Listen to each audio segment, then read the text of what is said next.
ગુજરાતી ભાષાના સૌ ભાવકોને મારા વંદન. આજે સાંજે સુગમ ગીતોની એક શૃંખલા સાંભળતો હતો અને એક બે બહુ સરસ આપણે સૌ જેને માણી ચૂક્યા છીએ એવા ગીતો, જેમ કે ધારો કે એક સાંજ આપણે મળ્યા ને આપણે હળ્યા, અથવા જીવનની સમી સાંજે મારે જખમોની યાદી જોઈ હતી, બહુ ઓછા પાના જોઈ શક્યો, બહુ અંગત અંગત નામ હતા, અથવા તમે સાંજે મળો તો મને એકલા મળો કે મારા દિવસ આખાને વળે હાસ. આ બધા ગીતો સાંભળતી વખતે મનમાં એક વિચાર આવ્યો કે સાંજ એક કેવો સરસ સમયખંડ છે કે જે સમયખંડ વિશે આવા સરસ ગીતો પણ લખાયા છે. આમ તો માણસ સંસ્કૃતિના પગથારે ચાલતો થયો એ પછી 24 કલાકના ચોકઠાનો ઓશિયાળો બન્યો. માણસના બે પગ ઘડિયાળના બે કાંટાના ગુલામ બન્યા. માણસ હંમેશા દોડતો રહ્યો અને સમયને હંફાવવાના પ્રયત્નોમાં પોતે હાંફતો રહ્યો. પણ આપણે વાત કરવી છે એ 24 કલાકના ચોકઠામાં સૌથી વૈવિધ્ય સ્વરૂપો ધરાવતી સાંજ વિશે. સવાર, બપોર, સાંજ, સંધ્યા, રાત, મધરાત, ઉષાકાળ, એમાંથી સૌથી વધુ વૈવિધ્ય સમૃદ્ધિ કોઈની પાસે હોય તો આ સાંજ પાસે છે. અને એમાં કવિઓનો, પ્રેમીજનોનો મનગમતો સમય છે સાંજ. અને એટલે તો કવિઓએ એટલા બધા સરસ ગીતો આપ્યા, અણગમતું આયકું લઈ લો ને નાથ મને મનગમતી સાંજે એકા. તો કેટલા રંગરૂપ છે આ સાંજના. પ્રેમીઓ માટે મેળાપનો આ ઉત્તમ સમય છે. નોકરી કરનારા માણસો, નોકરિયાત લોકો માટે અને પેલા પંખીઓ માટે પણ સાંજ એટલે ઘરે પાછા ફરવાનો સમય. વેપારીઓ માટે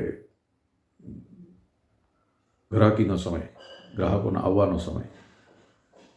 પ્રબુદ્ધો માટે આ ચિંતનનો સમય.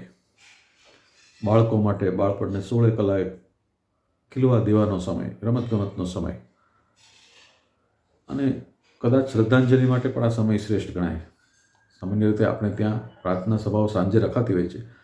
મોટે ભાગે સાંજે હોય છે. હવે સવારે રાખવાનો પણ એક નવો ચીલો શરૂ થયો છે. પણ સાંજના કેટલા બધા સ્વરૂપો છે. આમ જોઈએ તો સાંજ એટલે દિવસનો વનપ્રવેશ. જે માણસના જીવનમાં વનપ્રવેશ થાય છે, વાનપ્રસ્થાશ્રમ થાય છે, એમ દિવસનો ઉત્તરાર્ધ છે આ. સવારે સમયસર પોતાની આકાશી ઓફિસમાં હાજર થયેલા સૂરજ માટે દિવસભરની પોતાની પૃથ્વી પરની ગતિવિધિનો અહેવાલ જગત નિયંતાને આપવાનો સમય એટલે સાંજ. સાંજના સમયે કોઈ વૃક્ષને ધારીને જોજો.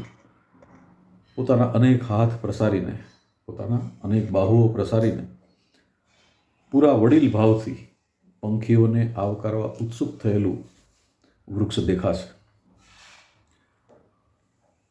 વાદળોએ વરસાવેલા આકાશી હેત પછી સંતૃપ્ત ભાવો જે આકાશમાં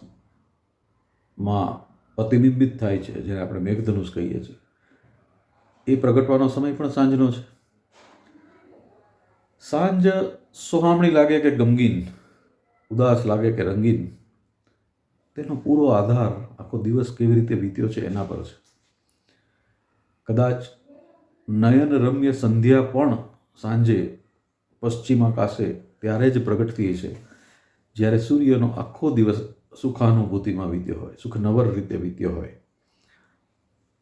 અને આ વાત માત્ર સૂરજને કે દિવસને જ લાગુ પડે છે એવું નથી. આ વાત મને ને તમને, આપણને સૌને લાગુ પડે છે.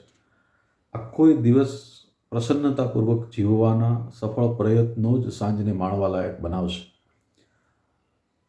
વન પ્રવેશની સમી સાંજની વેળાએ જિંદગીને મબલખ માણી હશે તો જ જીવન સંધ્યા વળગણ વિહોણા કેસરી રંગથી સલૂણી થઈને શોભી ઉઠશે. આમ એક સાંજ રંગીનિયત છે અને સાંજમાં કેસરી રંગો પણ છે અને કેસરી રંગો સંન્યાસ આશ્રમના પણ છે. તો જેમ આખો દિવસ કેવો વીત્યો એના પર સાંજની સુંદરતા નિર્ભર છે, એમ આપણું આખું જીવન કેવી રીતે વીત્યું છે એના પર આપણા જીવનની સાંજ પણ નિર્ભર રહેશે અને રહેશે જ.